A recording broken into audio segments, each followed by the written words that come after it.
Amélia a finalement pu réussir son TCF Canada. Bonjour tout le monde. Aujourd'hui, je vais vous parler d'une de mes anciennes élèves qui avait un très bon niveau en français, mais qui avait encore du mal à comprendre ce qu'elle lisait. Voilà, ça c'était son plus grand problème. Elle comprenait déjà la grammaire et les phrases. Elle avait un bon champ lexical. Elle connaissait beaucoup de mots, mais encore, quand elle lisait les textes, elle avait du mal à répondre aux questions posées. Voilà, ça c'était son problème. Après avoir analysé un petit peu ses compétences, je me suis rendu compte que son problème était tout d'abord la méthode qu'elle utilisait pour lire le texte.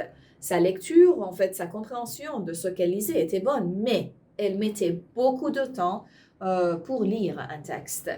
Et ça, c'est ce qu'on doit éviter à l'examen parce que on n'a pas assez de temps là.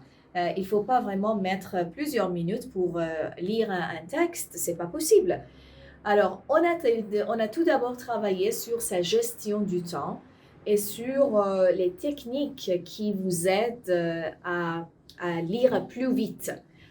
C'est-à-dire la technique dont il s'agit de lire tout d'abord les questions, de trouver les mots-clés et après aller vers le texte et y chercher les mots-clés qui sont posés dans les questions.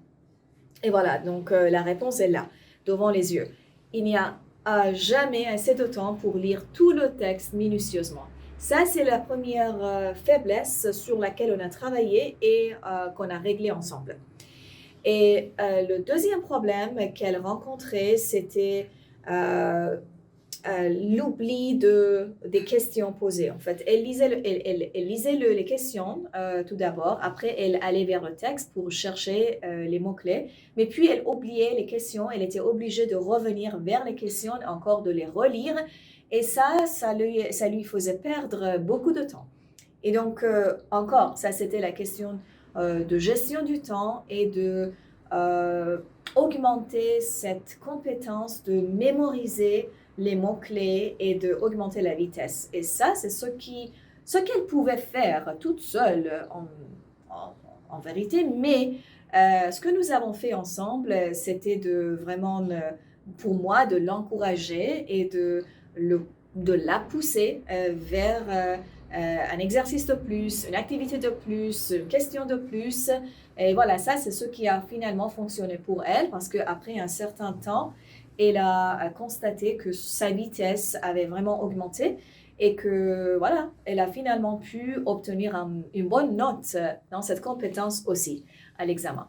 Voilà, c'est ce que je voulais partager avec vous pour voir que ça marche vraiment, que j'ai déjà eu des élèves qui ont obtenu de bons résultats en suivant ces méthodes. Alors, si vous avez des questions, n'hésitez pas à m'écrire dans les commentaires. À plus!